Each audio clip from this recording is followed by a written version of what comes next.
honest and fair with the fact this is first time out, and I've got to be aware of that. Welcome in, Phil Mackey, Judd Zulgad, Declan Goff producing, and Courtney Cronin from ESPN.com. Vikings reporter. That was Gary Kubiak talking about rookie wide receiver Justin Jefferson off the top here on Purple Daily. But let's start with Courtney. Like, we had our first NFL game last night. Pat Mahomes and Deshaun Watson and like $1 billion in contracts on the field at the same time. Does it actually feel like the start of the NFL season finally, or is it still sort of weird? Not really. I don't know. That game was not good. The Texans are in trouble. That's an 8-8 team, if that, and they're probably going to start out 0-4. And I think when you look at a guy like Watson, you realize like just how badly Bill O'Brien decimated the roster around him. I can't think of one thing a receiver did last night that shows you that they're a better team without DeAndre Hopkins. So, yeah, I don't know. It felt weird. Like the whole 17,000 fans in a stadium. Like, I know that they're socially distanced and all that, but like the booing during the social justice stuff at the beginning to bring awareness. And it's just like, I don't know. It felt weird to me. I'd almost rather like the 17,000 fan. I think Al Michael said it perfectly. It looks like what the score would be if it was like 51-17 or whatever the score he used was of like the fourth quarter of a game. Like, it's just not the same. But obviously, we're thankful that we got to this point. I think that's the part to me that's still kind of sinking in, like all these months of uncertainty and all these months of not knowing if we were going to get to this point of like opening weekend. We're finally here. And it's kind of like, a big sigh of relief, I think, for everybody who covered the NFL as part of this, works in teams, the whole gamut. It was a tough road to get here. So I'm just hoping that Sunday will be kind of reflective of that. But I have a feeling we're going to see a lot of really crap games just because, I think it goes to show you guys that preseason is kind of necessary, especially for a team like the Texans that lost its biggest playmaker in the offseason. Like, the Chiefs will be fine. Everybody's going to be catching up to the Chiefs for the next 5 years. They didn't lose anything except Damian Williams, who opted out for whatever reason. Everything else, though, like, the Texans needed the preseason, I think, to be able to like get it together because they looked sloppy the entire night. Outside of that I know that they had a fake late rally, but like outside of that David Johnson touchdown, there was not one redeeming thing about that team that I saw last night. So I'm glad it's back personally. So I'm not going to complain too much about the style of play and the play. But Courtney, when we have an entire training camp and 4 exhibition games, the first month plus is ordinarily a lot of garbage. So like this is just going to take time. We're going to see a lot of teams out of sync, and it's no one's fault per se, but I think we all appreciate that sports is back. I think football wise, we're going to also have to appreciate that this is probably going to take a month plus. And the thing that I think, and we saw it last night, and the biggest thing I think beyond timing of the offenses and such is tackling. Because no one's tackled anybody. And the tackling last night from the Texans, I thought, was absolutely awful. And I think that's probably, for the first few weeks, going to be the standard. Because there's really no way to replicate tackling besides tackling people. Drills. Yeah, exactly. No, I mean, you're right. Like, I mean, the Vikings, that's one thing you're going to have to watch on Sunday to know really, truly how ready this defense is, but like really how much further it has to go. Because you have so many young defensive backs. And Mike Zimmer said the hardest thing is that, like, coming out of college, none of them either want to tackle or none of them are very good at tackling. So, I mean, that's something that you just can't replicate unless you have preseason games, because you're not tackling your own guys in practice. It just doesn't work like that. You're not going to try to kill each other out there, kill the other team, like not your own team. And it just doesn't happen that way. So, like you said, Judd, let's think back to last year and what happened with the Vikings in week 1. They threw the ball 10 times. Yep. It was a weird game, and it wasn't obviously indicative of the team that they were the rest of the season. I'm sure that you could probably infer, hey, this is going to be a team that runs the ball a lot. But week 1 is different. It's just like you don't know your identity a lot of times, I think, in week 1. You're still trying to figure it out. First month of football is sloppy, just by and large, always really sloppy. So we should expect that. But I think because there is still so much unknown of how our team's going to react to this, what is this play going to look like? We saw a small sample size of it yesterday, but I'm just kind of, it's kind of like expect the unexpected. Like, who knows what's going to happen? Who knows what wild things could potentially happen on Sunday? It's one thing I definitely I'm looking forward to, because it's like, hey, it's back. I'm thrilled that we have football. We have full slate of games and a Sunday night game. It should be really good, but it's also football. Who knows what to expect? It may be terrific. It may be garbage. Who knows? So we, on the Vikings front, we made, it was, I think, Tuesday or Wednesday, we made our official Vikings record predictions. And we did it, admittedly, before, like, we kind of thought, yeah, Danielle Hunter might miss Sunday's game. I don't know. We'll find out what his status is, because the Vikings have to put him on the injury report this week. It'll be great. They have to tell us. And they skirted that by just putting him on IR. We'll get to your reporting on this, but so Declan and I, we went through the schedule. Declan and I optimistically had 11-5 records. Judd had 9-7, and then we all knocked at least a win or two off, assuming that Danielle Hunter misses at least the 3 games and probably maybe even more, because as you reported, it sounds like a neck injury. So what do you know about the injury? And just like the Vikings considered it a tweak for weeks.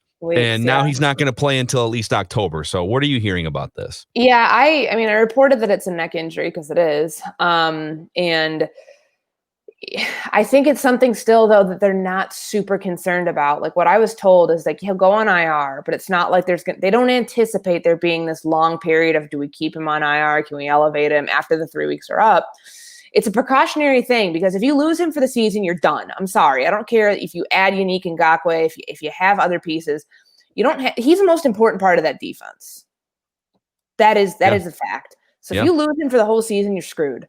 So I think this is really a precautionary approach on their part, to be able to put him on IR, keep him there, slow play this even further, because we really don't even know how he got injured. Like, I keep racking my brain from that practice on August 14th, and I don't know how he got injured. I can't think of a certain play, because he was like mauling dudes. I mean, they weren't even in full pads yet. And I remember being like, wow, Danielle looks really good. Looks like he had a good summer. And that's just like the crazy part to me, is like, we don't know how it happened. And a neck injury is not an ACL. It's not an ankle. It's not your Achilles. It's not, it literally affects the rest of your body. Like, so, I mean, I think it's kind of scary. Like, anything that's like with your head and your neck or your spine, you just want to be really careful with, which is what I think they're doing. We were out there at practice on Thursday, and he was running and like kind of doing the arm circles. I'm trying to do it myself to show you guys like what he was doing. He's like this.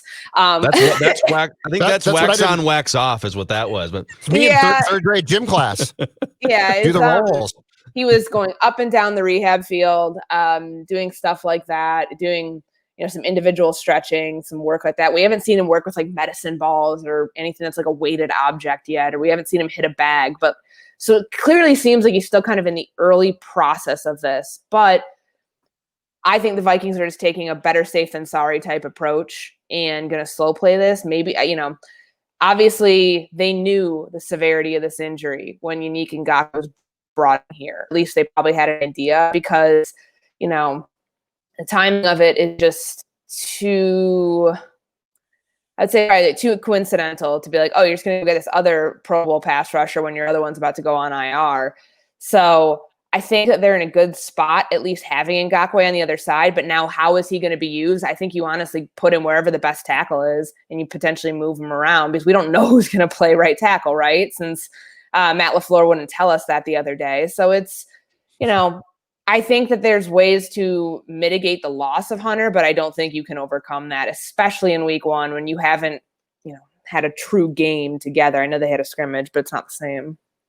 I've got a Zolgad Danielle Hunter theory for you, Courtney Cronin. Okay. Is this a conspiracy theory? Sort of, yes. But it's going to make some sense. Because what Courtney said makes perfect sense. Like, there was nothing in that practice, almost certainly, where there would have been a violent enough action to cause a real neck problem, okay? But I'm going to tie this into the events of the end of last year and his contract. Because this is what happened with Sidney Rice as well. Now, his contract was different, but he was trying to get, at that time, I think, a rookie contract into his second contract. He got hurt at the end of 2009. And they said, you need surgery. And he's like, not unless I get my contract. And they said, no. You think there's any chance that what Danielle had was a pre-existing condition that was suffered at the end of last year? And then I'm going to tie this back into his contract as well. So to your point, it's weird to me that the Vikings keep saying this is not a big deal, okay? Because they clearly think it's like some type of, and I don't know what, but they're either flat out lying or in their minds, they're telling themselves the truth. Danielle Hunter has a contract that he signed, so it's his fault, but it's not a good contract. I wonder if this all ties into, and by the way, if he's doing this, I don't blame him one bit. I wonder if this all ties into him saying, listen, guys, I've got a neck problem. I am the 18th highest paid rushing end in the league. I'm probably among the top 5. If I'm going to work in the terms of that contract, I'm going to work when I tell you I'm going to work. Because unlike Courtney, Dalvin Cook, who has no leverage at all, Danielle Hunter has a lot here. And yes, he's got a contract, but if I'm him, I'm not messing with a neck problem for 1 second. And I would add real quick that his leverage comes if there is an actual injury, but the severity is not great. Because if he doesn't have an injury, he can't, like, you can't just, because Stephon Diggs skipped practice and got fined, $200,000 last year. But if it's my neck hurts, you're not going to get fined by the team. That would be the only thing that would give credence to the Vikings actually not lying here. And in their mind saying, you could probably play soon. And Danielle Hunter wisely saying, not with that contract, I'm not playing soon. Anyway. Good conspiracy. I'm all about it. The contract thing has been on my mind with Hunter for a while. And like when I've checked in on that, I've been told that no, it's not happening right now. Of course it's on the horizon, but right now, like they're trying to put out the fire with Dalvin Cook and then there was Unique Ngakoue. And, you know, it doesn't seem like it's something that's going to happen in the immediate term, but I do like the theory because he is criminally underpaid. Yeah, it's his fault. He was 23 when he took the deal. He probably shouldn't have. His agent probably should have been like, we should wait on this. You're going to, eclipse 50 sacks in 2 years. But I guess he didn't have Zim's crystal ball. Nonetheless, like the leverage that Danielle has right now, I think is fairly great because, you don't play right now. You don't risk injury, which could potentially hurt your value if you got hurt playing with this neck injury. And beyond that, maybe you have something worked out by the time you get back. I don't know. This is not a team that typically does deals in season, as we found out. Maybe their hand will be forced to do it here.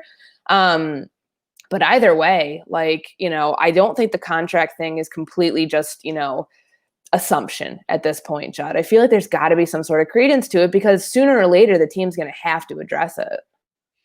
I love the theory. I mean, it's if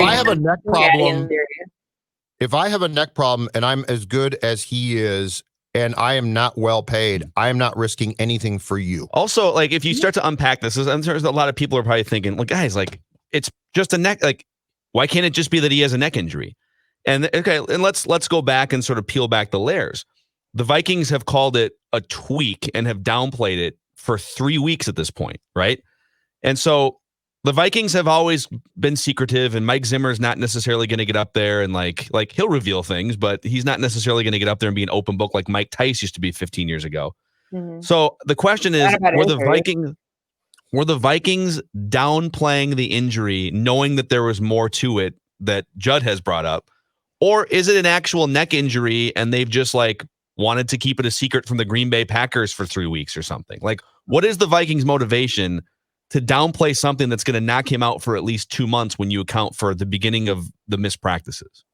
I think it's honestly just competitive advantage and disadvantage of having information and not having information for teams. I think that's seriously kind of where it all lies within the bigger picture.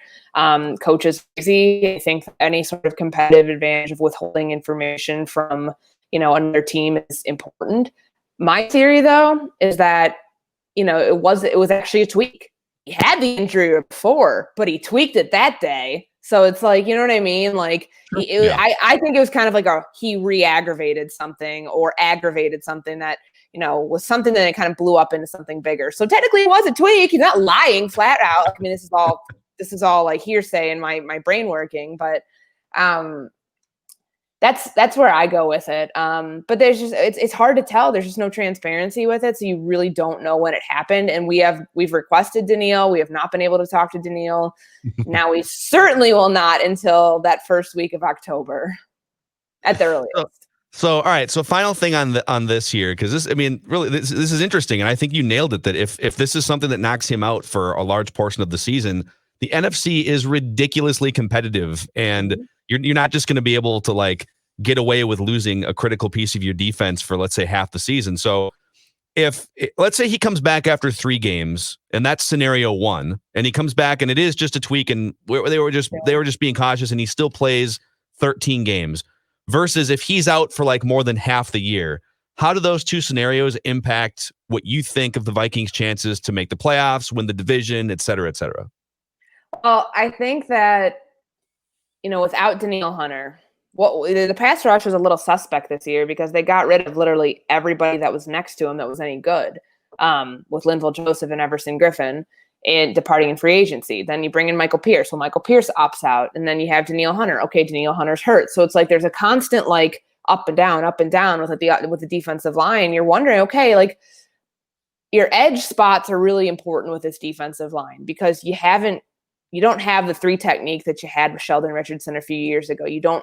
That's a position that has not been fixed essentially since that time because they haven't had the money to do it. I understand it. But, what this brings up, in my opinion, is how do they fix their pass rush if Danielle Hunter is going to be out for a while? Like, do you finally get to utilize that rotation that you've talked so much about?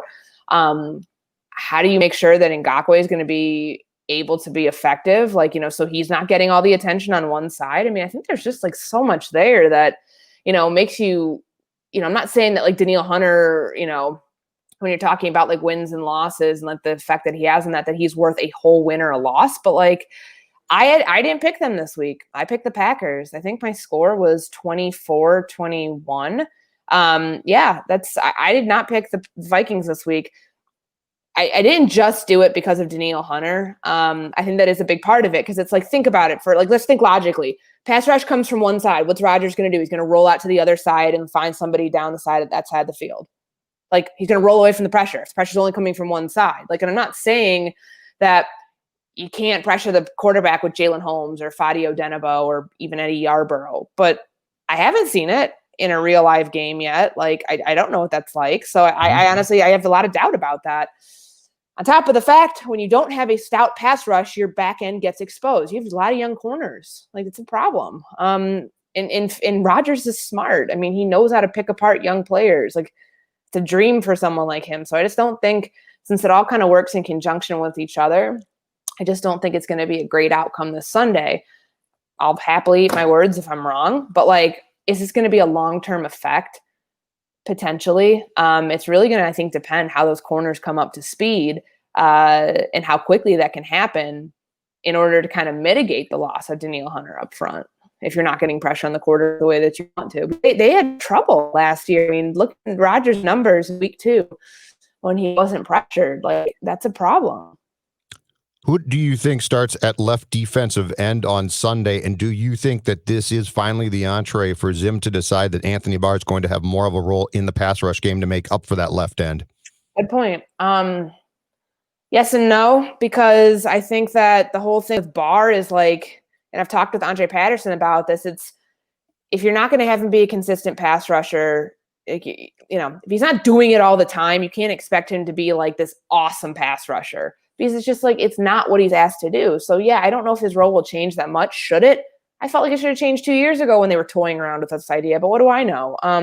So like the way that I look at it is you probably have a Fadi Odenigbo starting over there, but you're going to take Ngakoue and you're probably going to move him around where you need to because he is your best pass rusher. Yes, he's been with his team for literally 7-8 days now, but in that same breath, I think that you put him on the best tackle at all times. No matter what that is, the one who's performing the best. It's going to be Bakhtiari, obviously, so he'll start at right defensive end, but I think you move him around. How that like is affected though beyond this week, because they've got to figure this out for at least 2 more games after Sunday. I don't know. I mean, it's going to be really tough to see how, until we see how they react on Sunday. I just don't know how that's going to pan out, but I'd err on the side of it's not going to be good for this defense without your best player. And as has been the rule for like 10 years, ever since the 2010 training camp where the aforementioned Sidney Rice hipgate took place, the Vikings always have to have something bad happen in the 30 days leading up to the season. Teddy Bridgewater's knee, like Sam Bradford after week 1, So that's a wrap on this episode of Purple Daily. Courtney Cronin from ESPN.com, Mackey and Judd with Declan. And again, don't forget, Vikings Vent Line makes its return on Sunday, video form only on Score North Twitter, Facebook, and YouTube.com/Purple Daily Podcast. Vikings Packers week. We'll see you guys next time.